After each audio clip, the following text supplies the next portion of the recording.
दे, क्योंकि वैशाली जिला में रिविजनल सर्वे फाइनल है।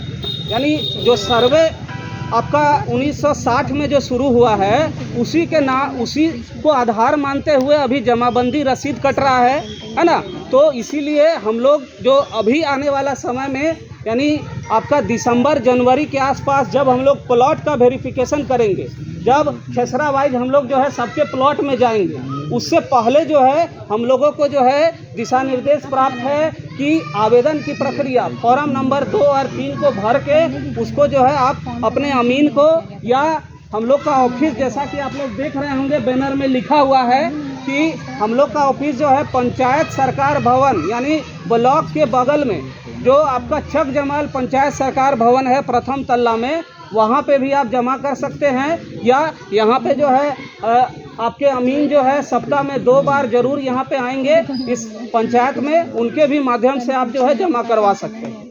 ठीक है। इसके अलावा अब ज़मीन का जो दस्तावेज है उसमें हम लोग एक बार चर्चा कर लेते हैं कि क्या क्या देना जरूरी है।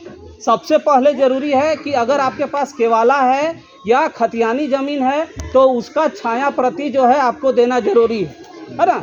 और अगर केवाला और आपका जो है खतियानी ज़मीन का कोई आपके पास कागज़ नहीं है, ठीक है, किसी भी तरह का कागज़ नहीं है खतियान संबंधी या केवाला संबंधी, लेकिन आपका जमाबंदी रसीद कट रहा है और उसका जानकारी अगर आपको है, तब आप जो है जमाबंदी रसीद को केवल लगा के और उसके साथ जो है आवेदन के साथ साथ जो है आधार कार्ड का फोटोकॉपी है ना, और आपका जो है जो वोटर आईडी कार्ड है ना, उसका फोटोकॉपी आपको साथ में संलग्न करके देना होगा। ये किसके लिए है? जिनका किसी भी तरह का कागज नहीं है, केवल लगान रसीद या तो पुराना ऑफलाइन या ऑनलाइन जमाबंदी रसीद, दोनों में से अगर कुछ भी है तो भी आप जो है आवेदन जो है सर्वे टीम को कर सकते हैं। सरकार जो है रियायत दी है और सरकार केवल ऐसे ही रैयत के लिए समय दी है जो जिनके पास कोई दस्तावेज नहीं है। मान के चलिए हम ही हैं, मेरे पास जो है ना खतियान है ना, लेकिन हम जो है 100 साल से मेरा पीढ़ी वहाँ रह रहा है, किसी भी तरह का मेरे पास साक्ष्य नहीं है, तो उसके लिए आपको उनके लिए ही जो है समय दिया गया है 2 से 3 महीना। बाद बाकी जिनके पास कोई भी दस्तावेज है उसको अभी जो है आवेदन की प्रक्रिया चालू है, उसको आप जो है अक्टूबर तक में सारा को आवेदन कर देना है। समझ रहे हैं ना। सरकार केवल उसी के लिए कुछ समय बढ़ाई है 3 महीना 4 महीना। जिनके पास कुछ भी दस्तावेज नहीं है वो किसी भी तरह से अंचल में जाके या जो है आपका जिला अभिलेखागार में जाके या किसी अन्य तरीके से वो जो है पता करके और आवेदन 1-2 महीना बाद भी वो कर सकते हैं।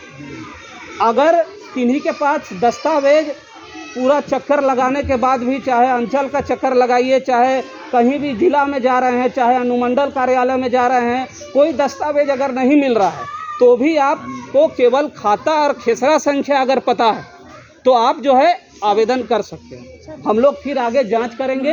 जांच के दौरान जो हमको नक्शा मिलेगा उसके अनुसार हम लोग देखेंगे, चौहद्दीदार से आपका जो है जांच होगा और आपका खाता और खेसरा संख्या अगर मिलेगा तो उस आधार पे भी हम लोग सर्वे का आगे काम कर सकते हैं।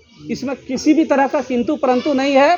सरकार जो है रैयतों को, ग्रामीणों को सुविधा को देखते हुए कि उनके पास क्या समस्या है, क्या कागज़ कमी है ना, उसको देखते हुए ही जो है ये फैसला ली है कि कम दस्तावेज होने के बावजूद भी आप जो है आवेदन कर सकते हैं। और आवेदन के बाद भी अगर आपको लगता है कि आगे दस्तावेज कोई मिल जा रहा है तो 1 महीना बाद भी आप सर्वे कार्यालय में या अपने अमीन साहब को आप दे सकते हैं। ठीक है। इसमें कोई किंतु परंतु नहीं है, क्योंकि सर्वे का काम करीब 2 साल तक अभी चलेगा।